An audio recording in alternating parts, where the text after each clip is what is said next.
दुसरे म्हणजे सहकारी दिफाडचे आमदार दिलीप काका बनकर, विष्णुपंत मैसदुणे, आमचे गिरीजी पाळवे, काकासाहेब देशमुख, निवृत्ती अरिंगळजी, देवीदास पिंगळेजी, रणजनजी ठाकरे, शकीर शेख, अर्जुनजी टिळे, बाळासाहेब मस्के, सोमनाथजी बोराडे, विलासजी दुर्जग, डॉक्टर हेमलाताई पाटील, तसंच एकनाथराव शेटे, प्रकाशजी कदम, सुनीलजी बच्चाव, नाना महाले, अनिल चौगुले, भारतीताई साळवे, राजूजी जाधव, अरुणजी कुमार, अशोकजी टुबे, दादाजी करंजकर, योगिताताई आहेत. सर्व जमलेले या शहरातील प्रतिष्ठित नागरिक, माझ्या लाडक्या बहिणी, माझे बांधव, आमचे पत्रकार मित्र, जमलेल्या बंधू भगिनींनो, माझ्या तरुण मित्रांनो, आज शेवटचा दिवस आहे. 10 वाजता प्रचार थांबणार आहे. याच्यानंतर मला दिलीप बनकरांच्या मतदारसंघामध्ये अजून 2 सभा आहेत. त्याच्यावर मी घाई करत होतो. पिंपळगावची एक सभा आहे, ओझरची एक सभा आहे. मी आज खरं तर 1 तारखेला प्रचाराला परवानगी दिली आणि त्याच्यामुळे मला येता आलं. आमची लहान बहीण सरोज सारखे फोन करत होते, विष्णुपंत मैसदुणे फोन करत होते, प्रेरणा फोन करत होती आणि सांगत होते एकदा का होईना येऊन जा. त्याच्यामध्ये आपल्याला सगळ्यांना माहिती आहे की आम्ही सगळेजण काम करतो ते शिवशाहू फुले आंबेडकरांच्या विचारधारेने काम करतो.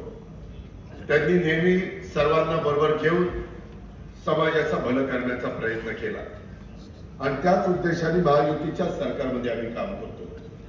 इथं मी आत्ताच आमचे सहकारी गिरीशजींशी बोलत होतो, काकासाहेबांना विचारत होतो, इथं जे काही आम्ही आघाडी केली, जे पॅनल केलं, जे युती केली, त्यामध्ये राष्ट्रवादी काँग्रेस पक्ष आहे, त्यामध्ये भारतीय जनता पक्ष आहे आणि त्यामध्ये उभाटा पण आहे. शेवटी आम्ही वेगवेगळ्या भागामध्ये उमेदवारी देत असताना, युती आघाडी करत असताना स्थानिक लोकांना मुभा दिली, कारण प्रत्येक ठिकाणची भौगोलिक परिस्थिती वेगळी असते. आम्ही याच्यामध्ये लोकसभेच्या निवडणुकीच्या निमित्ताने देशाच्या 140 कोटी जनतेचा कारभार कोणाच्या हातामध्ये द्यायचा अशा प्रकारचा निर्णय घ्यायचा असतो. त्यावेळेस बहुसंख्य जनतेने देशाचे लोकप्रिय पंतप्रधान नरेंद्र मोदी साहेबांना पुन्हा एकदा साथ दिली आणि जगामध्ये तुमच्या माझ्या भारताचा नावलौकिक वाढवण्याचं काम आज त्यांच्या नेतृत्वाखाली चाललंय. नॅशनल हायवे असतील, वंदे भारत ट्रेन असतील, वेगवेगळे विमानतळ असतील, वेगवेगळी पोर्ट असतील, वेगवेगळ्या भागामध्ये अनेक प्रकारची कामं असतील, पंतप्रधान आवास योजना असतील, शेतकऱ्यांच्या अडचणीला मदत करण्याची भूमिका असेल, मोठ्या प्रमाणावर तुमच्या माझ्या भारतामध्ये गुंतवणूक करण्याच्या बद्दल एक पोषक वातावरण निर्माण करण्याचं काम असेल. आज जगामध्ये आपण 3ऱ्या क्रमांकाला तुमची माझी अर्थव्यवस्था पंतप्रधानांच्या नेतृत्वाखाली झालेली आहे. अशा पद्धतीनं काम तिथं चाललेलं आहे. दुसरं, देवेंद्र फडणवीस आणि आम्ही सगळेजण महायुतीचं सरकार चालवतो. आमच्या विरोधामध्ये जरूर शिवसेना आहे, धनुष्यबाण आहे, त्याचे एकनाथराव शिंदे प्रमुख आहेत. ते मध्ये येऊन गेले. मला आता आमचे सहकारी गिरीशजी एक व्हिडिओ दाखवत होते. मुख्यमंत्री इथं आलेले होते, प्रचार करायला आलेले, उपमुख्यमंत्री, माजी मुख्यमंत्री आणि आत्ताचे उपमुख्यमंत्री. परंतु ते हेलिकॉप्टर उतरत असताना असं एका सगळा उघडलं, असं का घाल, अरे तुम्ही ज्यांना बोलवता तुम्हाला कचरा कुठे टाकायची त्याची अक्कल नाही, तुम्ही कशा पद्धतीनं काम करता. या पद्धतीनं जर गेले 25 वर्ष या माझ्या भगूरचं वाटोळं करण्याचं काम या लोकांनी केलं. मित्रांनो, माझी विनंती आहे की आज राज्याची सूत्र देवेंद्र फडणवीस साहेबांच्याकडे, मी तुमच्या पुढे अर्थमंत्री आणि उपमुख्यमंत्री म्हणून उभा आहे. माझ्या लाडक्या बहिणी इथं बसलेल्या आहेत. पाठीमागच्या काळामध्ये अर्थसंकल्पामध्ये दिलीपला पण माहिती आहे, सरोजला पण माहिती आहे, महायुतीच्या सरकारच्या वतीनं लाडकी बहीण योजना आम्ही आणली. आमच्यावर आरोप झाले की हे योजना उद्या बंद करतील. आम्ही योजना बंद करण्याकरता आणलेली नव्हती. आम्ही आमच्या लाडक्या बहिणींना फुल ना फुलाची पाकळी या नात्याने, जसं भाऊबीजेला आपण बहिणीला त्या ठिकाणी ओवाळणी टाकत असतो. आपण रक्षाबंधनला आपल्या बहिणीला आधार देण्याचं काम करत असतो. ही परंपरा आहे, ही आपली संस्कृती आहे, ही चालत आलेली आहे आणि ह्या पद्धतीनं आम्ही त्यांना आधार देतोय. आज महिलांना मान सन्मान प्रतिष्ठा प्राप्त करून देण्याचं काम करतोय. महिला बचत गटाच्या माध्यमातून त्यांना स्वतःच्या पायावर कशा उभं राहतील, त्या सक्षम कशा होतील. महिला बाल विकास खात्याच्या माध्यमातून आणखी महिलांच्या करता काय नवीन देता येईल याबद्दलचा प्रयत्न आमची आदिती करते. आम्ही आणि देवेंद्रजी त्यांना मनापासून मदत करतो. मग असं असताना आज काहीतरी वेगळं सांगायचं, इथं येऊन काहीतरी दिशाभूल करायची. मी तर मगाशी भाषण ऐकत होतो. मी सरोजला 2019ला तिकीट राष्ट्रवादी काँग्रेस पक्षाचं दिलं तेव्हापासून ओळखतो. पण आज तिच्यात काय झाशीची राणी शिरली होती का काय मला काही कळत नव्हतं. काय फक्त तलवारच हातात घ्यायची राहिली होती. सारखं चाललंच होतं. हरकत नाही, ज्याचं जळतं ना त्याला कळतं. ज्या भागामध्ये दुसऱ्यांदा जनतेने प्रचंड मताधिक्याने कुठल्याही प्रकारचा विचार न करता एक आपली भगिनी पुढे चालली, 5 वर्ष करोड रुपयाच्या योजना महायुतीच्या सरकारच्या माध्यमातून तिनं आणल्या. आपण तिच्या पाठीशी उभं राहिलं पाहिजे. शेवटी ती कुणाच्या घरची लक्ष्मी आहे, कुणाच्या घरची मुलगी आहे, कुणाच्या घरची माता आहे. अशा पद्धतीनं माझी या सरोज इथं काम करत असताना ती हळवी आहे हे मी पण मान्य करतो. तिला एखादं पटलं नाही की तिच्या डोळ्यात पाणी येतं, परंतु ते पाणी वैयक्तिक तिच्या करता येत नाही. तिच्या विधानसभा मतदारसंघातले प्रश्न सोडवण्याच्या करता येत असतात. ती माझ्याशी पण कधी कधी भांडते, दादा माझी पहिली टर्म होती, तुम्ही मला मदत केली पाहिजे. ज्या वेळेस आली त्या वेळेस मोठ्या भावाच्या नात्याने माझ्या धाकट्या बहिणीला मी कधी त्या ठिकाणी नाराज केलं नाही, नाराज करण्याचा प्रयत्न देखील केला नाही. हे आपण सगळेजण बघता. आताच्याही काळामध्ये, आताचं तर निवडणुकीचं वर्ष होतं, अजून 4 वर्ष आमच्या हातामध्ये. मित्रांनो, एकंदरीतच काम करत असताना आज या भगूरच्या परिसरात येताना मी सहज विचार करत होतो की हे तर स्वातंत्र्यवीर विनायक दामोदर सावरकर, विदा सावरकर म्हणून आपण त्यांना ओळखतो, त्यांच्या पदस्पर्शाने पावन झालेली खरे तर भूमी आहे. आणि नाशिक जिल्ह्यातील आपली दारणा नदी, तिच्या काठावर बसलेले हे भगूर हे अतिशय धार्मिक, सांस्कृतिक आणि पर्यटनाच्या दृष्टीनं महत्वाचं केंद्र हे मानलं जातं. आणि सरोजची पण हीच भूमिका असते की दादा या कामाला तुम्ही मला मदत केली पाहिजे. ती मुख्यमंत्र्यांकडे पण जाऊन हेच भांडत असते, सीएम साहेब मला ह्याच्यामध्ये तुम्ही मदत करा.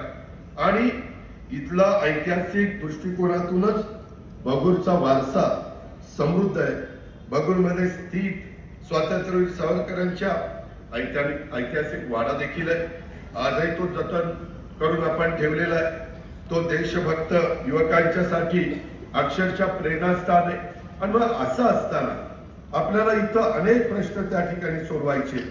भगूर नगर परिषदेच्या सार्वत्रिक निवडणुकीच्या निमित्तानं देखील आम्ही जे 21 उमेदवार तुम्हाला दिलेले, त्याच्यामध्ये प्रेरणा विशाल बलकवडे ह्या राष्ट्रवादीच्या आहेत, परंतु त्यांना राष्ट्रवादी, भाजप आणि शिवसेना उभाटा यांचा पाठिंबा आहे. हे सगळे मित्रपक्ष युतीचे अधिकृत उमेदवार म्हणून तिला उमेदवारी दिलेली. ती बीई कॉम्प्युटर आहे. भगूरकरांनो, आपल्याला सगळ्यांना माहिती आहे की अशा प्रकारचं शिक्षण ज्यावेळेस तुमच्या माझ्या घरातला मुलगा किंवा मुलगी घेते, सून किंवा जावई घेतो, किंवा कुणी पुढची पिढी घेते, त्यावेळेस त्याच्यात बुद्धिमत्ता लागते, मेरिट लागतं. आणि ते मेरिट प्रेरणाकडे आहे. ती पुण्याची आमची कन्या आहे, इथली सून आहे.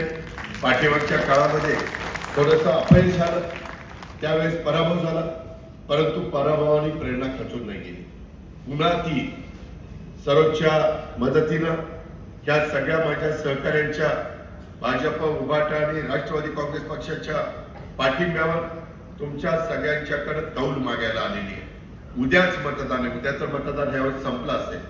मित्रांनो, भगूरकरांना आणि या मतदारसंघातल्या तमाम जनतेला मी मनापासून धन्यवाद देतो, मनापासून आभार मानतो. मी ज्यावेळेस दुसऱ्यांदा सरोजला इथं उमेदवारी दिली त्यावेळेस सगळ्यांनी तिचं काम केलं आणि तिला प्रचंड मताधिक्याने विजय केलं. तुम्ही तुमचं काम केलं त्याबद्दल तुमचे आभार, तुम्हाला सॅल्यूट. पण आता जबाबदारी माझी आहे, आता जबाबदारी देवेंद्र फडणवीस साहेबांची आहे. आता जी काही कामं असतील ती करण्याच्या करता आम्ही तुमच्या पाठीशी आहोत, सर्वच्या पाठीशी आहोत. आता पण उमेदवार देत असताना आम्ही त्याच्यामध्ये 21 उमेदवारांच्या मध्ये 5 आम्ही अनुभवी केलेले, आम्ही त्याच्यामध्ये 16 नवे चेहरे केलेले. त्यामध्ये नवीन लोकांनी पण ह्या अनुभवी लोकांच्या हाताखाली शिकलं पाहिजे, कारण पुढं ह्याच नवीन लोकांना अनुभव घेऊन ह्या सगळा कारभार चालवायचा. आईच्या पोटात शिकून सगळे येत नाही. रोज आपण नवीन नवीन शिकण्याचा प्रयत्न करतो. जोपर्यंत काळाचं नियतीचं तुम्हाला मला बोलावणं येत नाही तोपर्यंत आपल्याला शिकायचं असतं, त्याच्यात कमीपणा वाटून द्यायचा नसतो. ही शिवशाहू फुले आंबेडकरांची शिकवण आहे. आणि म्हणून माझी तुम्हाला विनंती आहे की बाबांनो, यामध्ये प्रेरणा अतिशय चांगल्या पद्धतीचं काम त्या बाबतीमध्ये करेल. आज तिचं माहेर आणि सासर दोन्हीकडनं त्यांच्या घरामध्ये सामाजिक आणि राजकीय वारसा मिळालेला आहे. 2015 पासून तिला आम्ही राष्ट्रवादी काँग्रेस पक्षाचं जिल्ह्याचं युवती केलं. तिला आता आम्ही राष्ट्रवादी काँग्रेस पक्षाचं अध्यक्ष देखील त्या बाबतीमध्ये केलेलं आहे. 18 पासून नाशिक जिल्हा महिला राष्ट्रवादी काँग्रेस पक्षाचा अध्यक्ष केलेलं आहे. सगळ्या या जिल्ह्यामध्ये आमच्या युवतींची संघटना उभी करण्याचा तिनं प्रयत्न केला.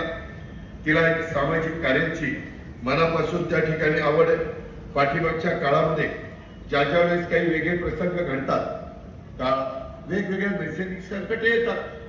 कधी आपल्या सांगली, आमच्या कोल्हापूरच्या परिसरामध्ये आलं तर, यंदा तर महाराष्ट्राच्या अनेक भागामध्ये पूरग्रस्त परिस्थिती, जमिनी खरडून गेल्या, आमच्या विहिरी गाळाने भरल्या, पिकं उद्ध्वस्त झाली, माझा शेतकरी अडचणीत आला, काही जनावरं वाहून गेली, त्याच्यामध्ये शेळ्या करडं वाहून गेली, कोंबड्या वाहून गेल्या, म्हशी वाहून गेल्या, बैल वाहून गेली, अतिशय नुकसान झालं.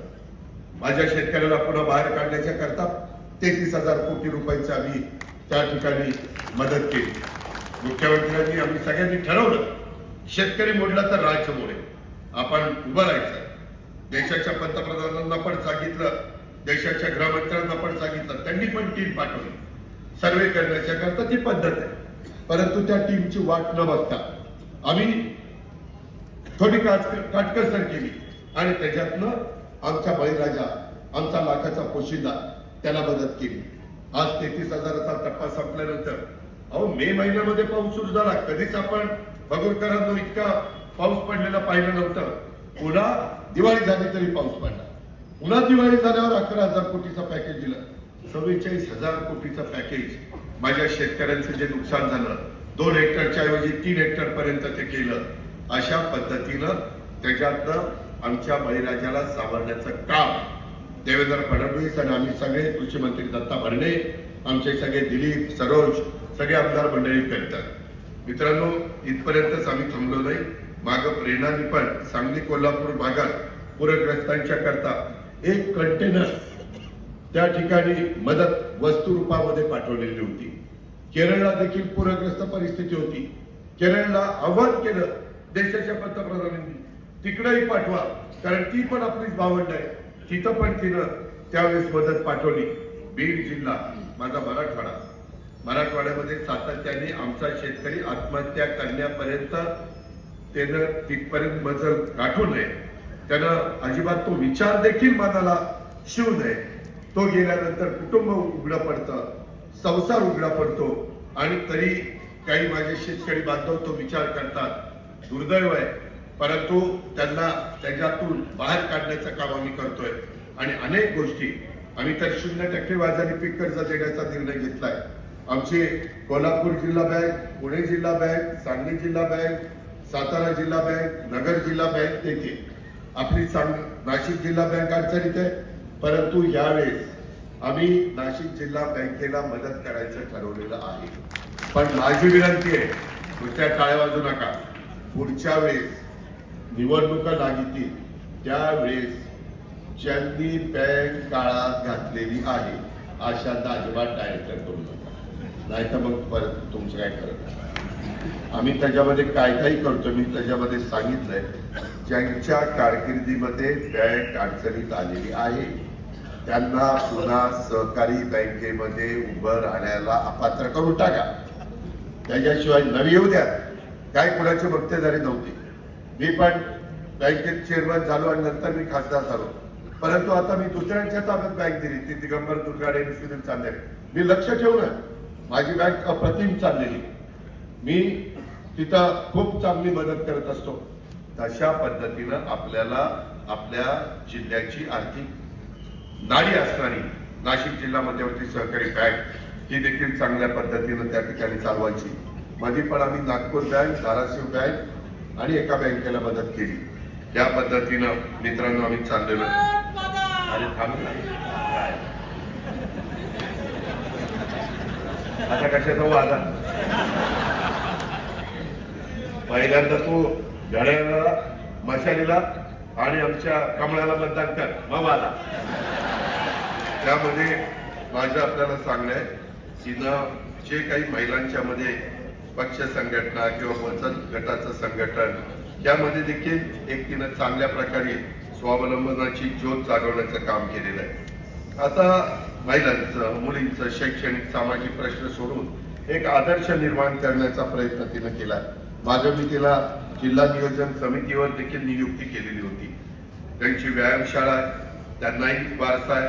मागे कोविड सेंटरमध्ये देखील ती स्वतः प्रेग्नंट असताना पण तिनं त्याच्यामध्ये चांगल्या पद्धतीनं काम करण्याचा प्रयत्न केलेला होता.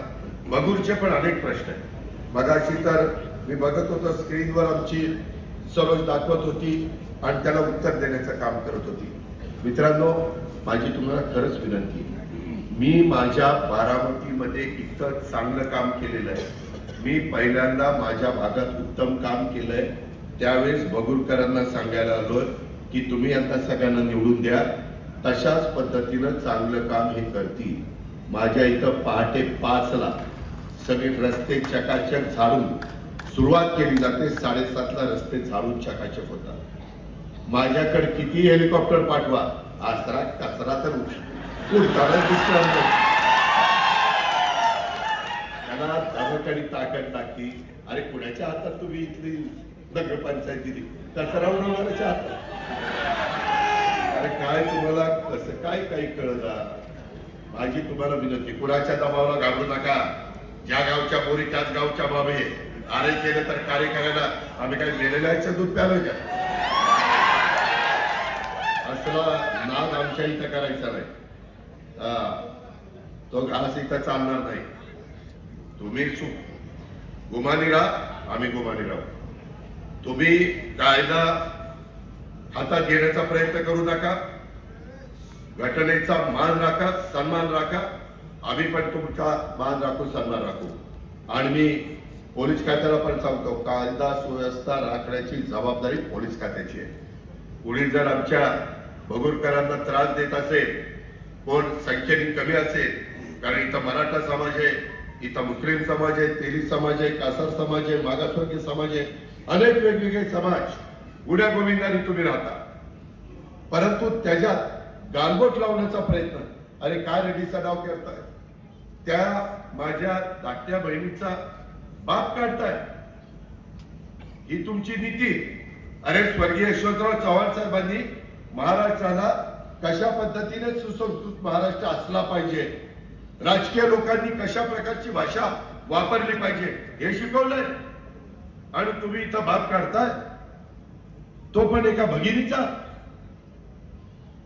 या पद्धतीचं जे राजकारण चाललंय ना, तुम्ही आता जागवा, कुणाला घाबरू नका. तुम्हाला विकास पाहिजे ना, विकास कोण करू शकतो? केंद्र सरकारच्या योजना तुमच्यापर्यंत आणता येऊ शकतात. आज केंद्र सरकारमध्ये पंतप्रधान साहेब, अमित शाह साहेब, वैष्णव साहेब, नितीन गडकरी साहेब, नड्डाजी, शिवराज सिंग चौहान साहेब, हे सगळेजण आमच्या जवळचे, ओळखीचे. आम्ही अनेक कार्यक्रमाला जातो, भेटतो, अनेक प्रश्न मांडतो आणि तशा पद्धतीने ते आम्हाला मदत करतात. देवेंद्रजी भाजपचे प्रमुख नेते म्हणून काम करतायत, राज्याचे प्रमुख आहेत. एक तर केंद्र सरकार तुम्हाला मदत करू शकतं. स्मार्ट सिटी करायची असेल, तुमचा घरबांधणीचा कार्यक्रम करायचा असेल, बेघर लोकांना, भूमिहीन लोकांना घर देण्याचा कार्यक्रम करायचा असेल, त्याला जोड आमचं राज्य सरकार पण करतं. मुख्यमंत्री महोदय पण करतात. आम्ही आहे ना तुम्हाला मदत करायला. म्हणजे केंद्र सरकार आपल्या विचाराचं, राज्य सरकार आपल्या विचाराचं, डीपीसी जिल्हा वार्षिक योजना त्याच्यामध्ये नियोजन खातं माझ्याकडे, अर्थ मंत्रालय माझ्याकडे. मी देवेंद्रजींना सांगितलं, देवेंद्रजी मी तिथं गेलेलो होतो, तिथं आमचे त्या बाबतीमध्ये गिरीजी पालवे होते, बाकीचे सहकारी होते. तिथं आपल्याला आम्ही शब्द दिलेला आहे, आपल्याला करावं लागेल. देवेंद्रजी नाही म्हणणार, करणारच ना, कारण भाजप पण आहे, राष्ट्रवादी पण आहे आणि त्या ठिकाणी उभाटा पण आहे. त्याच्यावरती अडचण करू नका. डीपीसी मध्ये देखील मी मदत करीन. अजून तुमचा पालकमंत्री नेमलेला नाहीये, मीच पालकमंत्री आहे समजा, काय काळजी करू नका. त्यामध्ये मी गमतीनं बोललो नाही तर उद्या हेडलाईन अजित पवार मला त्या मीडियाला काय उद्योग नाही. काय काय गमतीनं म्हटलं तरी त्यांना खरं वाटतं. Breaking news, breaking news. अरे काय ब्रेकिंग न्यूज, तुला ब्रेक लाव. मित्रांनो, या पद्धतीनं आपण पुढे चाललेलो आहे. त्याच्यामध्ये सीएसआरचा पण फंड आणता येतो. आमच्या 35 वर्षाच्या राजकीय जीवनामध्ये अनेक उद्योगपतींच्या, अनेक मोठ्या मोठ्या लोकांच्या ओळखी झालेल्या आहेत. त्यांना त्यांच्या नफ्यातनं 2% हा खर्च करावा लागतो सीएसआर म्हणून.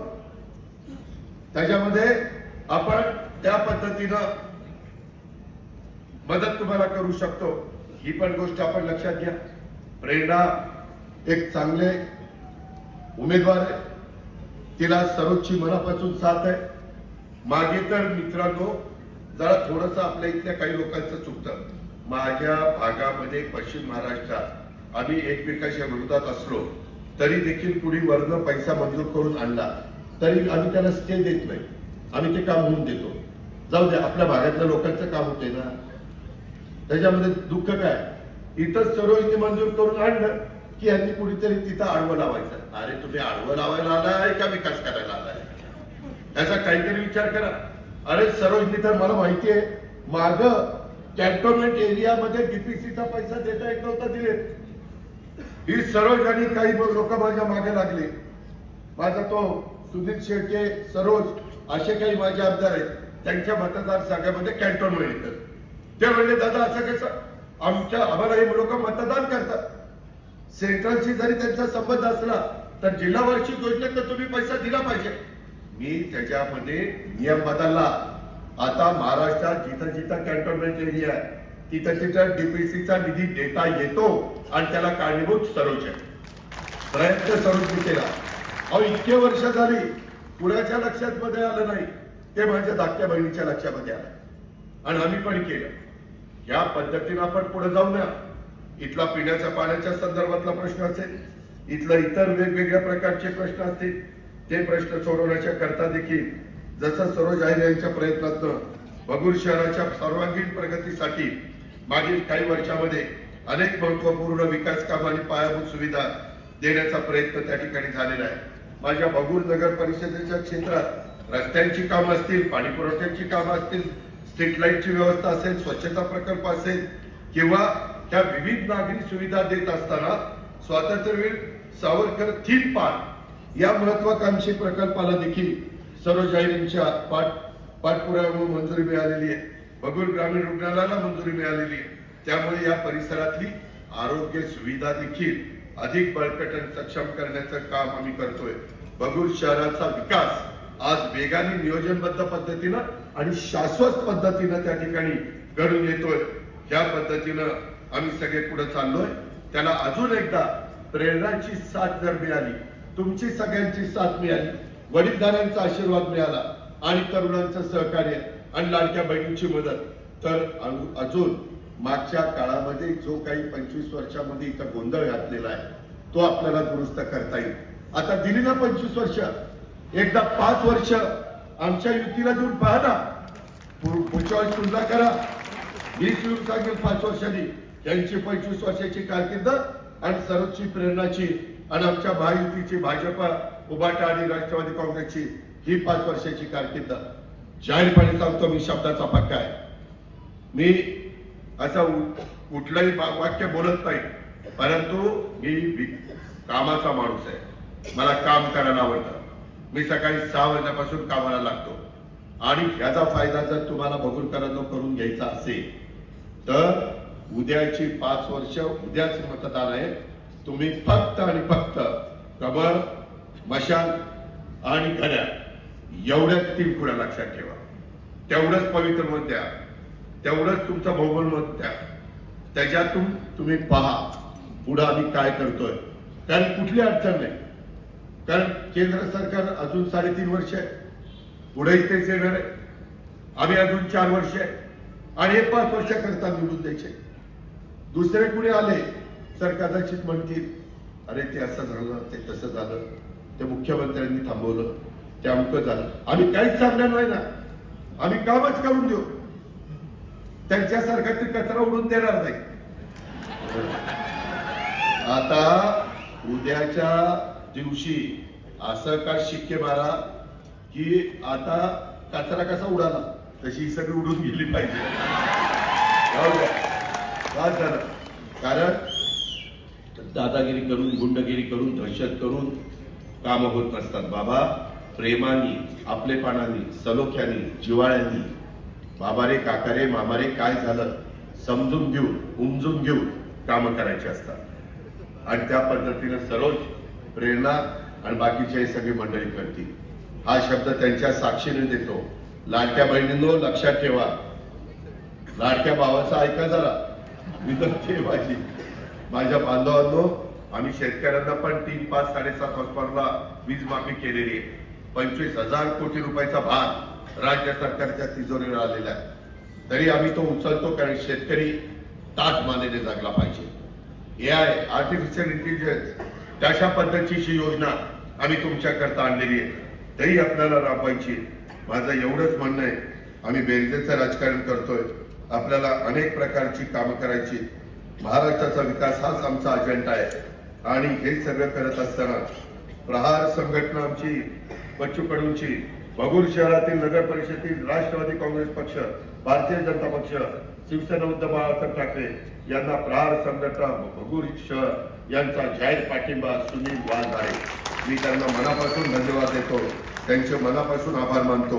आणि जे जे काही मगाशी सरोजनी सांगितलं किंवा माझ्या आधीच्या वक्त्यांनी सांगितलं ते करण्याच्या करता मी स्वतः, माझ्या जोडीला आमचे नेते आहेत देवेंद्र फडणवीस, आम्ही दोघंही कुठं कमी पडणार नाही हा शब्द तुम्हाला देतो. पण तुम्ही आमच्या 21च्या 29 उमेदवारांना प्रचंड बहुमताने विजयी करा, हीच आग्रहाची, नम्रतेची, कळकळीची विनंती. धन्यवाद. जय हिंद, जय महाराष्ट्र, जय भीम.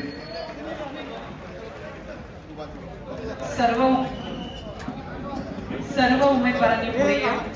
दादा नेहमीच